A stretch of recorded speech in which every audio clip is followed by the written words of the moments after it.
जब हम केवल अपने आप को देखते हैं तो हमें लगता है कि यार कैसे रहें, कैसे जिएं। हम इतना परेशान हैं, डिप्रेशन में हैं, कुछ समझ नहीं आ रहा है क्या करें क्या नहीं करें। नमस्कार दोस्तों, आप देख रहे हैं क्रेजी फिलॉसफी। मैं हूं आपका दोस्त हो कोच आनंद और आज की इस वीडियो में हम बात करने वाले हैं उस इंसान के बिना जिया नहीं जा रहा। जिए तो जिए कैसे बिन आपके। ये हालत है हमारी, ये सिचुएशन है हमारी। और ऐसा लगता है कि पूरी दुनिया जो है वो ख़त्म सी हो गई है। कुछ दिख नहीं रहा है, कुछ समझ नहीं आ रहा है, मन कहीं नहीं लगता, भूख नहीं लगती, प्यास नहीं लगती, चैन नहीं आता, नींद नहीं आती। ऐसी हमारी हालत है। हो सकता है कोई इंसान आपको छोड़ के चला गया, किसी ने आपको छोड़ दिया, किसी ने आपको धोखा दे दिया और फिर आपको लगता है कि यार अब क्या करें, मतलब उसके बिना कैसे जिए, उसके बिना कैसे रहें। समझ रहे हो? जब हम केवल अपने आप को देखते हैं तो हमें लगता है कि यार कैसे रहें, कैसे जिएं। हम इतना परेशान हैं, डिप्रेशन में हैं, कुछ समझ नहीं आ रहा है क्या करें क्या नहीं करें। बट जब हम लोगों को देखते हैं, और इस चीज़ में थोड़ी बहुत ना दुनियादारी देखनी चाहिए इंसान को। आप देखोगे कि सच्चाई क्या है, आप देखोगे कि ग्राउंड जो रियलिटी है वो क्या है, फैक्ट क्या है। जैसे कई बार लोग बोलते हैं वीडियोस में, कई बार लोगों के कमेंट आते हैं, उई दादा हम तो सोच रहे थे कि केवल हम ही परेशान हैं, यहाँ तो बस लोगों की लाइन लगी हुई है, सब परेशान हैं, सब डिप्रेशन में हैं। तो लोग थोड़े से खुश हो जाते हैं, लोगों को थोड़ी तसल्ली मिल जाती है कि नहीं चलो हम अकेले नहीं हैं, बहुत सारे लोग डिप्रेशन में हैं, बहुत सारे लोग परेशान हैं, या फिर बहुत सारे लोगों की ज़िंदगी में ना ये प्रॉब्लम्स चल रही हैं। तो हमको एकदम से ऐसे हताश निराश नहीं होना चाहिए, पेशेंस रखना चाहिए, होप रखनी चाहिए कि कुछ हो सकता है। एक उम्मीद नहीं छोड़नी चाहिए ज़िंदगी को लेके। अभी कल मैं एक माताजी को लेके हॉस्पिटल गया था। माताजी ने कहा कि मेरी थोड़ी सी तबीयत ख़राब है। गया मैं उनको हॉस्पिटल लेके। अब हॉस्पिटल लेके जैसे गया, वहाँ पे जो एक ग्राउंड रियलिटी है इस बॉडी की और इस लाइफ की, वो मतलब देखने को मिली। वैसे तो कई बार जाना आना होता है, बट फिर से भी समझ में आया कि हाँ ये देखो ये है लाइफ।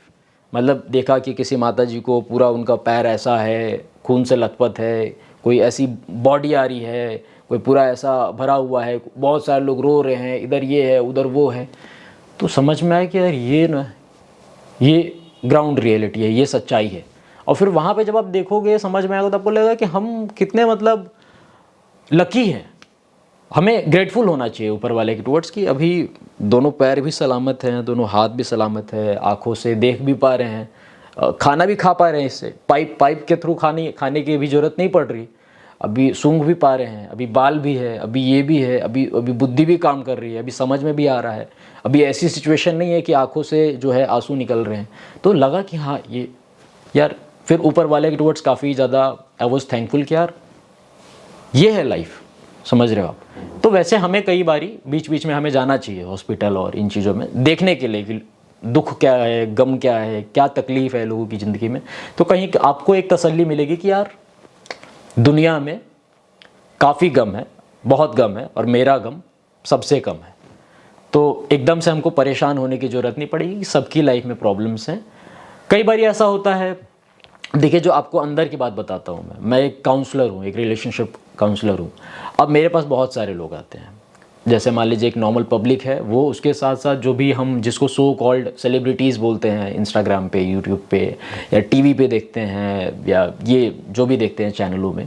तो फिर वहाँ पे अब हम देखते हैं किसी एक्टर को, किसी एक्ट्रेस को, किसी सिंगर को, और किसी क्रिकेटर को, किसी मॉडल को। तो हमें लगता है यार इनकी ज़िंदगी ना बड़ी सॉर्टेड है, इनकी लाइफ में कोई लव इश्यूज़ नहीं है, कोई ब्रेकअप नहीं है, कोई ऐसी ज़िंदगी की कोई प्रॉब्लम नहीं है, कोई फैमिली प्रॉब्लम नहीं है। हमें ऐसा लगता है। पहले मैं भी ऐसा सोचा करता था जब मैं 12th में और इंजीनियरिंग के स्टार्टिंग डेज़ में था। तो लगता था यार इनकी लाइफ ना बड़ी सॉर्टेड होती है, बड़ी कूल, बड़ी मस्त।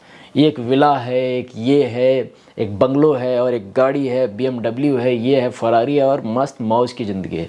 फिर जब अभी बातचीत होती है लोगों से, या कई बार ये लगता था IAS ऑफिसर, PCS ऑफिसर, सबसे बात होती है, तो सब आते हैं रिलेशनशिप काउंसलर के लिए। और देखो कोई डॉक्टर से झूठ तो बोलता नहीं है, मतलब वो बताएगा। आप जब किसी से पूछो कि हाँ जी कैसे हैं आप, अरे सर क्या बताएं आपको, क्या बताएं आपको, ये बात निकलती है। ये बात नहीं निकलती कि हम ठीक हैं, I am good with the grace of God, cool man, I am cool, नहीं। ये निकलता है अब क्या बताएं आपको। ये इससे जो है बात की स्टार्ट होती है, बात की स्टार्टिंग होती है क्या बताएं आपको, क्या बताएं आपको क्या स्थिति है हमारी। अच्छे अच्छे जो लोग हम जिनको बोलते हैं so called celebrities, so called बड़े बड़े लोग, सो कॉल्ड अमीर लोग, सो कॉल्ड पॉपुलर पीपल, ये लोग समझ रहे हो, सबकी लाइफ में इशूज़ हैं, सब परेशान हैं, सब दुखी हैं। बाहर से एक जो एक ग्लैमर फैला दिया है ना कि यही देश देख के लगता है कि चल क्या रहा है, मतलब कभी सरप्राइज्ड होता है कि यार ये क्या चल रहा है, और ग्राउंड रियलिटी कुछ और है। तो हमें ग्राउंड रियलिटी समझने की ज़रूरत है कि बहुत दुख है, बहुत तकलीफ़ है, बहुत परेशानी में है लोग, समझ रहे हो आप। अब जैसे किसी का रिश्ता टूटा, अब किसी का रिश्ता ही टूटा, 1 साल का था, 2 साल का था, 5 साल का था। अब तो मैंने ऐसे रिलेशनशिप देखे हैं 13-14 साल का रिलेशनशिप रहा। अब ऐसा भी नहीं है कि वो लोग कुछ हैं, बहुत बड़े पोस्ट पे हैं, मतलब बहुत बड़े ऑफिसर्स हैं दोनों, और फिर वहाँ पे शादी के कार्ड भी छप गए, बट गए, और फिर उसके बाद रिश्ता टूट गया। अब वो अंदर की बात क्या है, चलिए वो एक प्राइवेट है, लेकिन टूट गया, समझ रहे हो आप। तो अब उससे बड़ा क्या दुख हो सकता है, उससे बड़ा क्या दर्द हो सकता है। A relationship is of 13 years and उसके बाद कार्ड्स बट गए, छप गया, सब कुछ हो गया कि हाँ जी बस शादी की तैयारियाँ हो गई, और फिर ख़त्म मामला, समझ रहे हो आप। हमें लगता है कि हमारा दुख बहुत बड़ा है, हमें लगता है हमारी तकलीफ़ बहुत बड़ी है, और ऐसा कोई है नहीं जो, अरे आप क्या कई बार लोग बोलते हैं ना, आप क्या समझोगे सर, हम किस तकलीफ़ से गुजर रहे हैं, हम किस दुख से गुजर रहे हैं, हम कितने डिप्रेशन में हैं। अरे बहुत सारे लोग हैं, आप ही नहीं हो, बहुत सारे लोग हैं, लोगों की भरमार है, और हमको अपनी ओर से समझने की ज़रूरत है कि हम कोई नए नवेले नहीं हैं, समझ रहे हो। हम उसी एक ही खेत के जो है वो मूली हैं, और सबके साथ सबकी ज़िंदगी में है ये डिप्रेशन, और ये ब्रेकअप, और ये रिलेशनशिप, ये life related issues, family problem सबकी लाइफ में है। कुछ हम अलग हमने से उखाड़ नहीं लिया कि हमको we should be proud of this, कि हाँ हमने, नहीं, सबकी लाइफ में है। थोड़ी तसल्ली रखो, थोड़ा शांत रहो, और उससे डील करने का एक एक वे देखो, एक एक माइंडसेट बनाओ। वैसे तो बहुत सारी वीडियोस हैं इन चीज़ों पे डील करने के लिए, लेकिन इसके ऊपर मेरे को एक स्पेसिफिकली एक वीडियो बनानी पड़ी, ताकि कई बार लोग बोलते हैं कि नहीं आप नहीं समझोगे सर, हमारी सिचुएशन कैसी है आप नहीं जान सकते। अरे कैसी है, सबकी सिचुएशन ऐसी है, जैसी है सबकी सिचुएशन ऐसी है, बस और कुछ नहीं है। अपने आप को इस मतलब चीज़ की वजह से अपने अंदर वो ईगो मत लेके आओ कि नहीं हम बहुत बड़े तोप हैं, कि हमारे लाइफ में ऐसी प्रॉब्लम्स हैं, ऐसी इश्यूज़ हैं, तो फिर हम बहुत बड़े हो गए। नहीं, कुछ नहीं हुआ। बहुत सारे इश्यूज़ हैं, बहुत सारी प्रॉब्लम्स हैं। खुद को नॉर्मल करके रखो कि हमारा जो है बहुत कम गम है हमारी ज़िंदगी में, और बहुत सारे लोग भरे पड़े हैं, बतेरो। तो बस हम इस चीज़ को समझें और ग्राउंड रियलिटी को एक्सेप्ट करें। दुनिया में बहुत गम है, गम ही गम है, और हमारा गम सबसे कम है। और गम देखने जाओगे किसी को, हॉस्पिटल में जाओ, किसी से बातचीत करो, समझ में आएगा, तो आप कहोगे कि नहीं नहीं भैया हम ठीक हैं, कोई दिक्कत नहीं है, I am okay, I am fine, समझ रहे हो आप। बस यही कहना चाहता था आपका दोस्त होस्ट कोच आनंद। अगर आप चाहते हैं कि मैं आपको 1-on-1 गाइड करूं, एक वॉइस कॉल के थ्रू, एक वीडियो कॉल के थ्रू, तो आप उसके लिए अपॉइंटमेंट बुक कर सकते हैं, व्हाट्सएप कर सकते हैं मेरी टीम को 8290343014 पे। Thank you very much for watching this video. Stay connected, stay blessed. प्राण धन श्री राधा वल्लभ लाल ब्लेस यू माई फ्रेंड। जय हिंद, जय भारत।